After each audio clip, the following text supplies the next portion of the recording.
So Professor Richard Mackay, AM, is the founder and director of possibilities at Mackay Strategic. I think that sounds like one of the best job titles in the world, the Director of Possibilities. He's a member of the New South Wales Independent Planning Commission and an adjunct professor at La Trobe University. Richard has worked in cultural heritage management for more than 30 years. He has been an ICOMOS cultural advisor at recent sessions of UNESCO World Heritage Committee, and he's the immediate past chair of the Australian World Heritage Advisory Committee and the Greater Blue Mountains World Heritage Area Advisory Committee. He was responsible for the heritage theme of the 2011 and 2016 Commonwealth State of the Environment reports. These reports provided detailed data and a commentary on the state and trends of Australia's Indigenous cultural heritage, and I note the use of that terminology, which Richard might want to say something about. So thank you very much, Richard, and over to you. Well, thank you. May I begin by thanking Auntie Norma for the welcome to country and acknowledge that we are gathered on the traditional lands of the Parramattagal, and I pay my respects to elders. I pay my respects to elders who are present here today, to elders past and present, and to all Indigenous people who are present here today. I also thank the Whitlam Institute and Professor de Cros for the opportunity to share some thoughts as a policy response to her presentation. At Curtin Springs, which is one of the pastoral properties on the Morini Loop between Uluru and Alice, there's a bar which has my favourite piece of graffiti in all of Australia. And it says simply that the United States of America had John Fitzgerald Kennedy, Bob Hope and Stevie Wonder, and Australia had John Winston Howard, no hope, and its little bloody wonder. And why I think that's interesting is, or a nice segue, is that that report into the national estate that Hilary spoke about, the Hope inquiry into the national estate, was not only hope in name, it was hope in substance, because it changed the positioning and directions for cultural heritage in Australia at a pivotal moment leading into the establishment of the Australian Heritage Commission, the Register of the National Estate, and many of the things about which Hilary spoke. In particular, what it did is it positioned our national government to play a national role in leading the cultural heritage space. And the Commission was very place-based, so it was focused on intangible heritage and it was focused on identifying and enlisting individual places, but in doing so it actually created that space for the kind of narratives that Ray and Auntie Pearl were just talking about, where people could engage with and talk about their heritage, and it did so through a very innovative program of studies that were not bound by the normal rules of white Anglo-Celtic research and documentation. And that was its real achievement. It was the leadership in the space. But it was constrained. It was particularly constrained by the Australian Constitution and the division of roles and responsibilities between the Commonwealth and the states. And I'll say a little bit in a moment about the sort of relative powers, but we are actually burdened with that kind of federal system and with these jurisdictional issues. And while we can point to Section 51 and the powers that the Commonwealth might exert, ultimately a lot of the regulation and a lot of the identification that happens in the cultural heritage space, particularly in the Aboriginal and Torres Strait Islander space, happens at the state level. And that presents a kind of challenge. And I should say, and I do want to talk about the Indigenous word, that word is highly problematic in a national context, not only of itself, but also because of the way the Commonwealth to this day arranges its heritage management according to natural heritage, historic heritage, and Indigenous heritage. And if you look at today's Australian Heritage Council, it has 7 members, 1 independent chair being David Kemp, and then it has 3 pairs. And Rachel Perkins and Linda Norman Parker are known as the Indigenous pair, right? So insofar as they're a problem, it's a problem that goes all the way to the top. And what it doesn't recognise is firstly the indivisibility between heritage and secondly the reality of country. So we've got these two systemic problems. We've got a problem where, firstly, all our legislation is around putting polygons and dots on maps and listing places, when in fact a lot of the culture vests not in dots but in country and what is known about country. And then secondly, we have this thing where we have to identify places as being historic or indigenous or natural. You know, whereas I look, if I could pick a Wanneroo place, if that won't be offensive, I look at Mount Yengo. Now, I don't pretend to understand half of what there is to understand about Mount Yengo, but I can look at it and see that within the Greater Blue Mountains World Heritage Area is an extraordinarily natural volcanic piece of geology. I can understand that it is part of a historic pastoral property, but above all and beyond that, it always has been an Aboriginal place which has strong meanings and associations and values for the people to whom it is important and who have that knowledge. So why our system makes us drop that place into one bucket or the other has always kind of beggared my belief. And I think, if I may, that's one of the issues that the research and discussion paper doesn't quite engage with at this stage, that sort of systemic problem about place versus country and how we divide up heritage. Before I want to share some data with you, and please give me a bell if I rave on too long, I did also want to make the point that what happened in the late 90s, early 2000s, in the transition about halfway through Hilary's stages, was we had quite a significant shift. The Australian Heritage Commission Act, because of the way it operated, was very powerful in that it listed everything from nationally significant through to locally significant, or however you want to determine it, across all manner of types of place. And the Commission, under Section 30, could give fearless advice to people who wanted to do things to those places. So it wasn't fettered in the advice that it would give. It didn't have to answer to the Minister. It was completely independent. And when it was dealing with an agency like Defence that wanted to do something destructive, it could call it like it is. So the advice was independent. But the statutory authority, particularly when non-Commonwealth actors were involved, so if it was not a Commonwealth agency, the advice was only advice. It wasn't binding power. And so it could be ignored. And even for Commonwealth agencies like Defence, they could say, look, thanks for that advice. We believe that the defence interest is the national interest, and sadly, this important rock art site has to go to make way for our base. And that would be a constitutionally, lawfully valid decision. So, completely independent, merits-based, but when push came to shove, ultimately toothless. With the EPBC Act and the changes that happened in 2003, 2004, two things happened. Firstly, the principle of subsidiarity came into being, so that the Commonwealth only dealt with the nationally significant places and the places that were owned by the Commonwealth Government. There's only 116 places on our national list.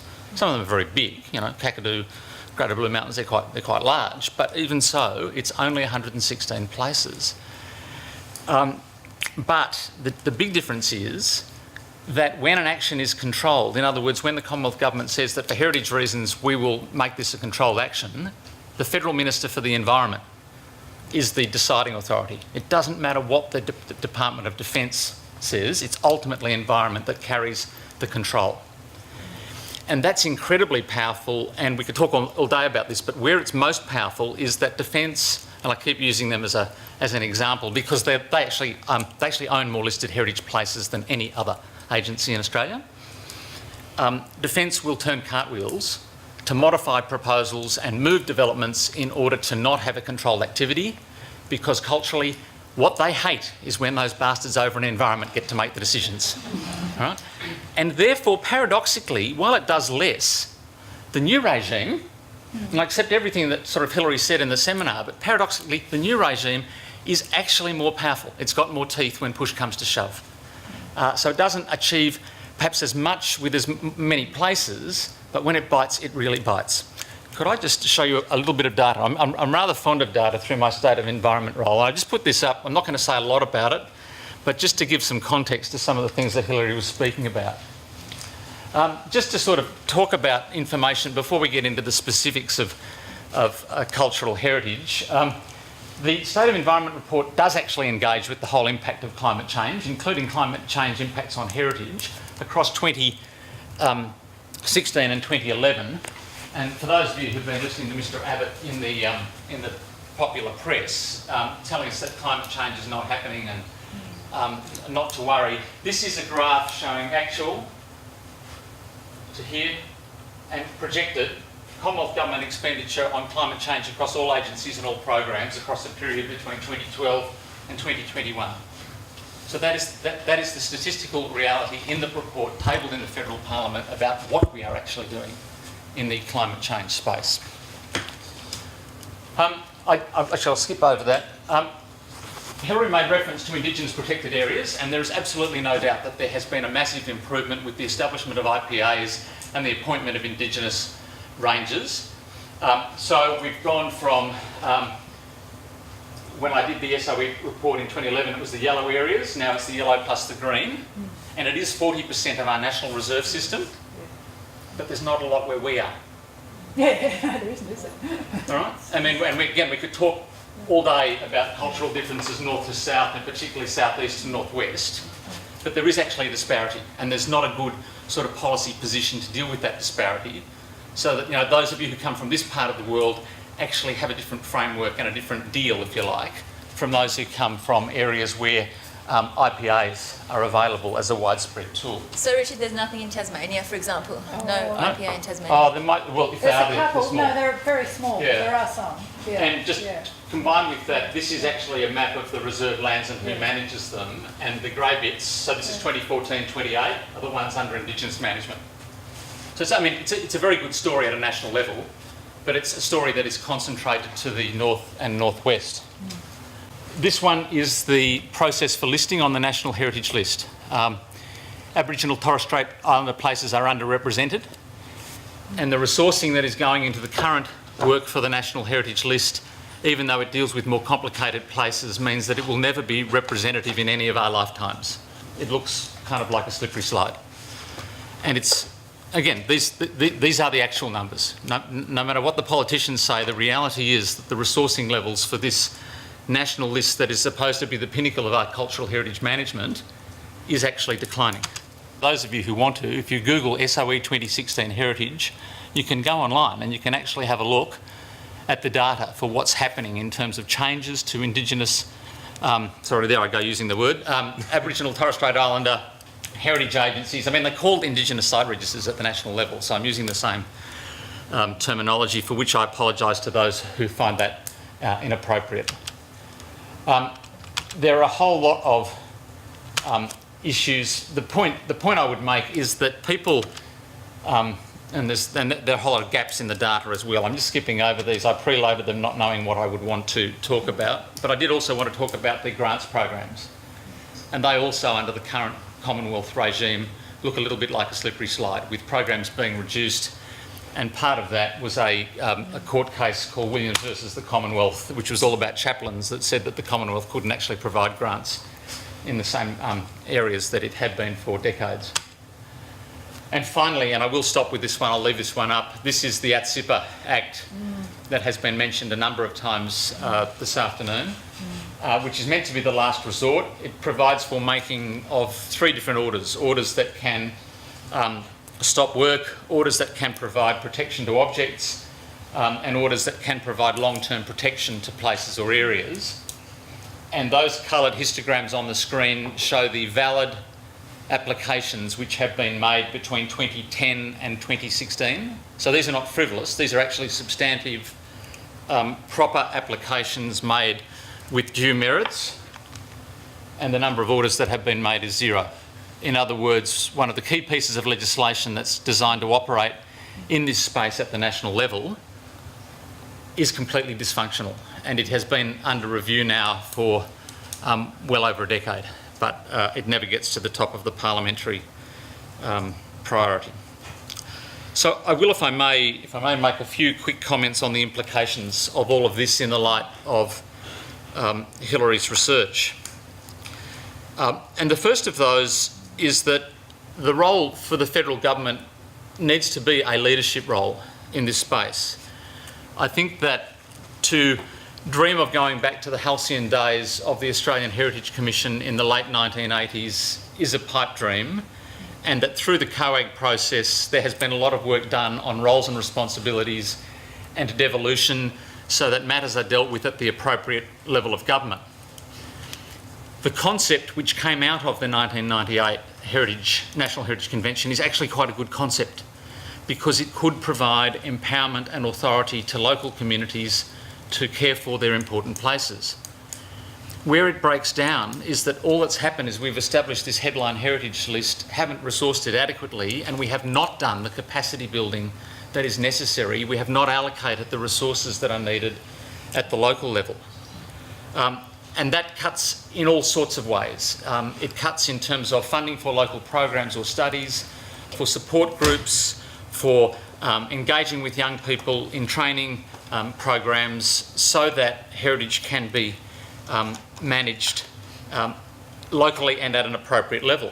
And these matters are clearly articulated in the Australian Heritage Strategy. So for mine, it's nice to have the 4 options, but the single most important thing that could be done in this country to address these issues is actually to implement what's already sitting there in the Australian Heritage Strategy undone. It provides quite a good framework, quite a good set of programs, but the reality is that they are not resourced by governments, particularly at the federal level and particularly over the last decade, where they see that they have other priorities. Look, that in turn, if there is that kind of capacity building, there will be more empowered local communities, there will be more heritage more effectively identified. We don't have to be constrained by the dots on the map, schedules of listed items model, and ultimately we will create that space that allows our Aboriginal and Torres Strait Islander voices to be heard.